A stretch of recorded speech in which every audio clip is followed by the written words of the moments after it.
IBC, Dale Gateful 33, back with another video. Yeah, it's been a few weeks now. Been busy. I've been away for work, staying away for a couple of weeks. So not spun a lot of records, and yeah, not had a lot of time. Have watched some videos while I've been away on my iPad. So yeah, so I've got this Finds video. I've got some records to share. I'll talk about those in a minute. But yeah, we've reached the point of the year where it's the end of the car boot sale seasons. They've finished now for 3 or 4 months. So I was like in a panic. Oh my God, I'm not going to get my weekly fix of hunting for rubbish and finding rubbish. Hopefully record rubbish, but often not. So what am I going to do? I need to get out and let's get some more record fairs booked in the diary. Let's get some trips out to some record shops. Otherwise, I'm going to have nothing to listen to. So yeah, so I thought, okay. But then I thought, hang on a minute. You've got stuff dotted around. You've got that. You've got piles of CDs here. You've got records in the inbox. Some records in another room. There's some CDs in another room. There's cassettes there. I've got a whole list of downloads, albums. Some artists I follow on Bandcamp, they only do download albums, so I've got some of those. Why don't you just top them up and see how many albums have you got that you haven't actually listened to yet?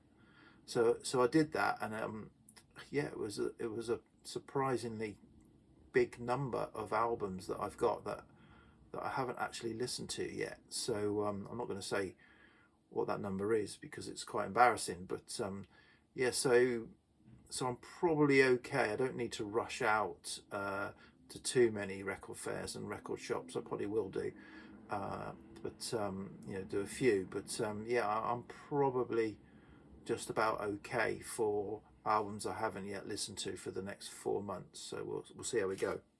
But anyway, on with this finds video. So this is 8 records, and like a video I did not long ago, these are 4 sort of paired albums, some definitely, some loosely.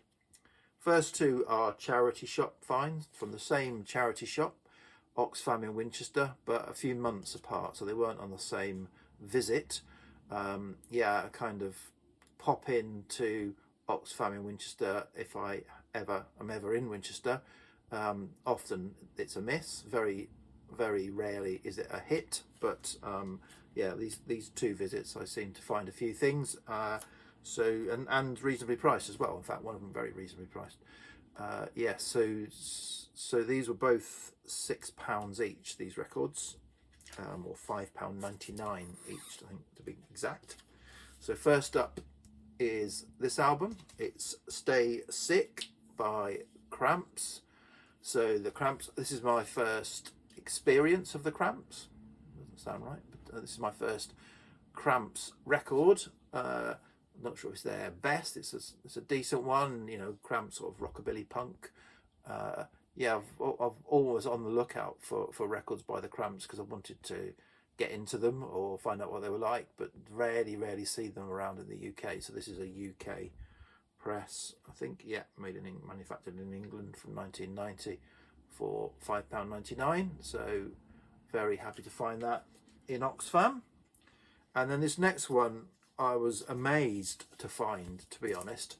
So a few weekends ago, my wife needed to go into Winchester to pick up something that she'd ordered. So I said I'd go in for a wander with her, and then she said, right, I'm off to, it was actually some clothes, I'm off to try these clothes on, do you want to come with me? And I said, no, it's all right, I'll go to Oxfam and have a look at the records. And I had absolutely zero expectations of finding anything because it was 3 o'clock in the afternoon on a Saturday. So I thought, well, I'm going to go to Oxfam. Anything there will have been picked over and taken by 3 o'clock on a Saturday afternoon. But anyway, I went in, going through the records, and I found this for £5.99. A original pressing of the, if you like, Withdrawn, the band cover, with the sticker of Appetite for Destruction by Guns N' Roses in really nice condition for £5.99. So I did not understand why you know, people who were picking through the records in Oxfam had not grabbed that by 3 o'clock on a Saturday afternoon. But hey, I was happy because I grabbed it, certainly. So there's a couple of Oxfam records. The next are a couple of albums on one of these labels that I follow.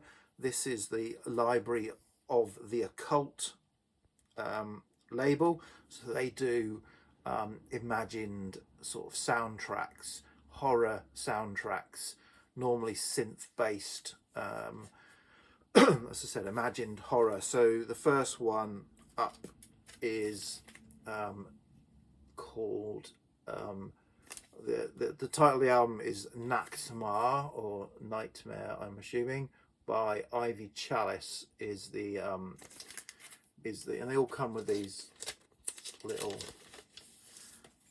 I can't do that. That's gonna. They'll come with these little booklets. Again, it's not that just to kind of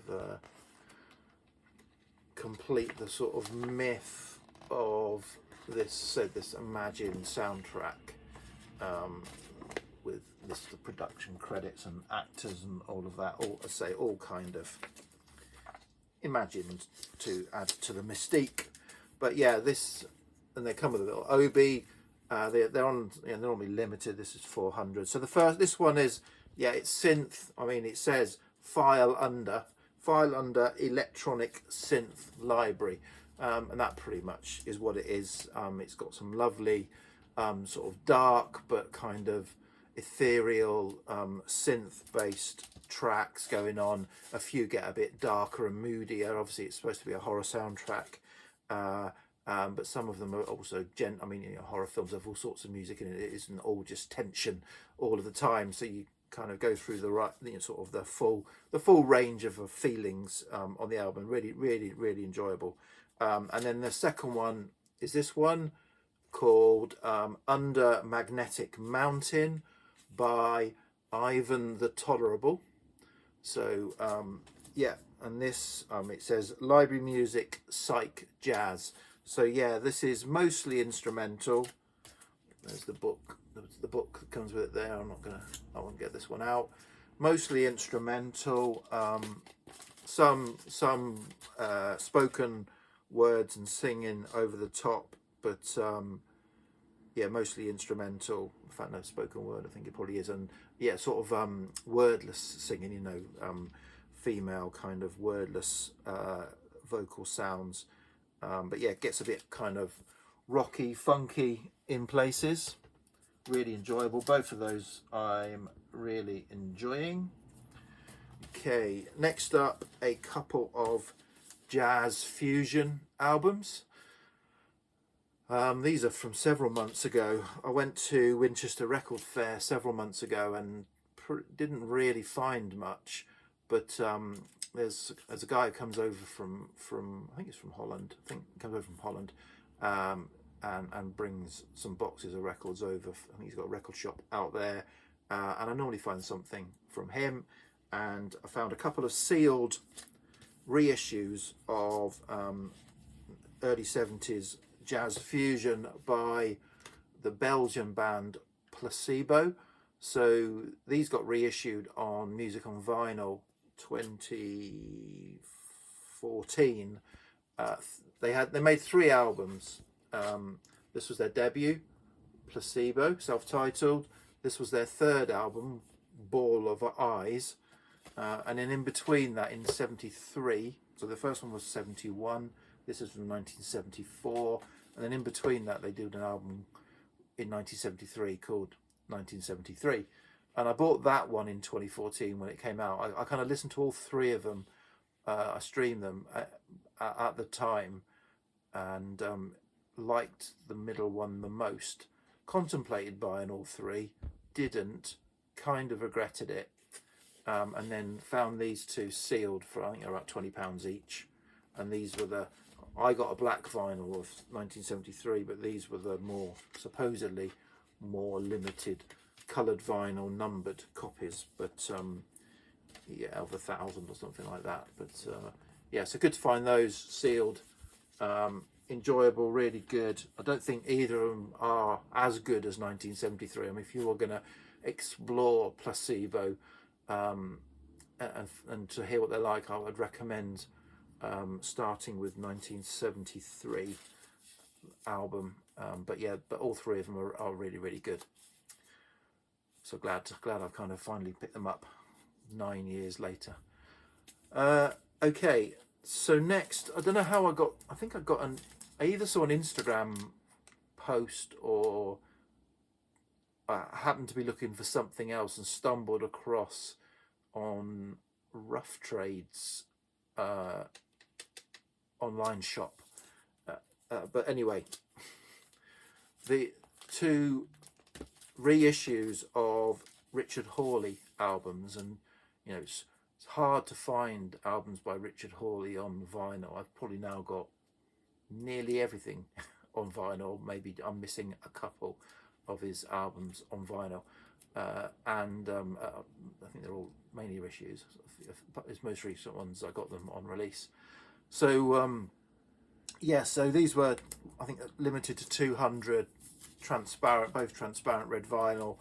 One was his debut album from 2001, Late Night Final, and then the other was an EP also from 2001 called Self-Titled Richard Hawley, but it had been extended with additional tracks to make it up to full album length. So 2, if you like, 2001 albums by Richard Hawley.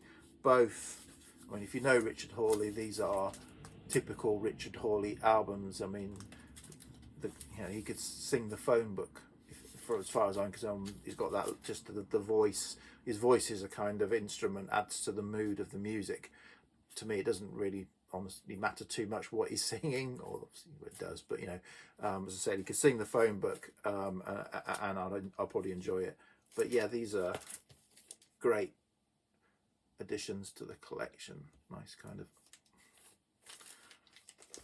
iconic English settings. So yeah, that's it. So what have I spent? I've spent 12 minutes telling you about 8 records, but trying to get back into the swing of it. So I've not made that many videos recently. I've got some threads to make, and I've got I'll do my loss in the collection for November, although I've got to kind of finish that off in the next few days, because I've been a bit behind, and then yeah, and I'll probably maybe do another finds video, because I've got quite a few albums in the inbox, as I might have mentioned. Okay, cheers VC, thanks, bye.